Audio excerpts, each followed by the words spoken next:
अब राम जी जब बड़े हो गए तो भगवान राम बड़े हुए तो याद रखना क्या मिला श्री राम को। बोले गुरुजी के द्वारा ज्ञान मिला, तो ऐसा ज्ञान मिला कि गुरु की महिमा भगवान ने स्वयं बताई अपनी वाणी से कि गुरु के आने से, संत के आने से, जगत गुरु के आने से होता क्या है, ये भगवान ने महिमा बताई। यही महिमा तुम सुनो कि होता क्या है। अभी तो भगवान राम सत्संग सुनने के लिए गुरुजी के पास जाते थे। गुरु गृह गए पढ़न रघुराई, अल्पकाल विद्या सब पाई। गुरुजी के यहां जाते थे पढ़ने के लिए, लेकिन गुरुजी के यहां प्रवचन सुनते सुनते, उपदेश सुनते सुनते, भगवान श्री राम यद्यपि हैं भगवान, लेकिन नर लीला कर रहे हैं। इसलिए नर लीला में प्रभु श्री राम ने सारी दुनिया को ये बताया कि गुरुदेव अगर पधार जाएं घर में, आंगन में, तो होता क्या है। बोले क्या होता है राम जी। बोले मैंने जो अनुभव किया है वही होता है।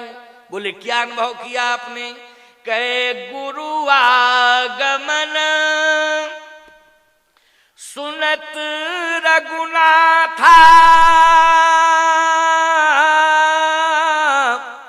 ओ द्वार आए पगनायु माथा, प्रभुता तज प्रभु कीन सनेहू,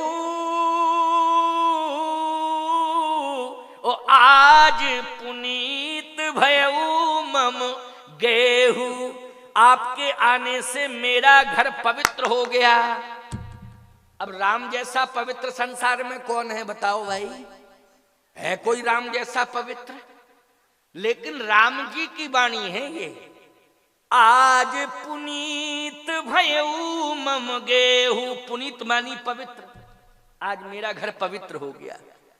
इसका मतलब यह है कि संत के आने से घर पवित्र होता है। अर्थ आया समझ में कि नहीं। किसने कहा यह कि घर पवित्र होता है। राम जी ने कहा है संत के आने से घर पवित्र होता है।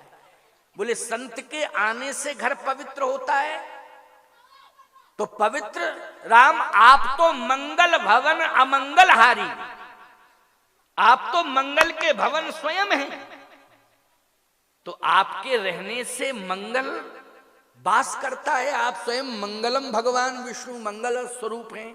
लेकिन आप इस प्रकार की बात कर रहे हैं कि गुरुदेव के आ जाने से घर पवित्र हो गया।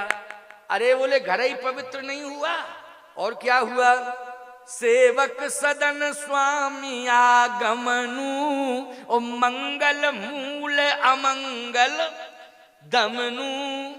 आपके श्री चरण आ जाने से मंगल मूल अमंगल दमनु, मंगल का वास सदा सदा के लिए हो गया, अमंगल का दमन हो गया। सकल अमंगल मंगल, सेवक सदन स्वामी आगमनु, और मंगल मूल अमंगल दमनु, दम नहीं हो गया अमंगल। बड़ी विचित्र बात है साहब।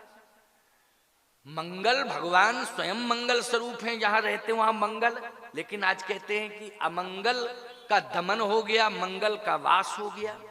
भगवान राम ने कहा कि परमात्मा में और महात्मा में अंतर है। क्या अंतर है। भगवान कहते हैं मैं मंगल भवन अमंगल हारी, मैं मंगल का भवन हूं लेकिन अमंगल का मैं हरण करता हूं। हरण तो हरण में और मरण में अंतर है। जैसे हरण किसी का किया जाए तो गुंजाइश है कि उसे छोड़ दिया जाता है, शर्तें पूरी हो जाएं तो छोड़ दिया जाता है। अरे छोड़ो, हरण किया था ना, मरण तो नहीं किया था, लेकिन शर्तें पूरी हो जाने से उसे छोड़ दिया जाता है। लेकिन अगर मरण ही कर दिया जाए तो किसको छोड़ोगे फिर। जब मरण ही कर दिया तो गुंजाइश खत्म है कि नहीं। ऐसे ही भगवान राम, बोले राम परमात्मा यदि कृपा करता है जीवात्मा के ऊपर तो याद रखना उसके जीवन में अमंगल का हरण होता है। अमंगल का क्या करता है परमात्मा, उस जीव के अमंगल का वो हरण कर लेता है कि नहीं। लेकिन जीव जब परमात्मा को भूल जाता है तो फिर अमंगल को छोड़ देता है। जाओ फुर्सत हो अब तुम जाओ, क्योंकि वो भूल गया हमको, उसको हमसे कोई लेना देना नहीं है, तो हरण किया था फिर छोड़ दिया अमंगल। लेकिन भगवान कहते हैं संत और गुरु, संत सदगुरुदेव की इतनी बड़ी महिमा है कि एक बार उनके चरण पड़ जाए तो मंगल सदा सदा के लिए आ जाता है और अमंगल का सदा सदा के लिए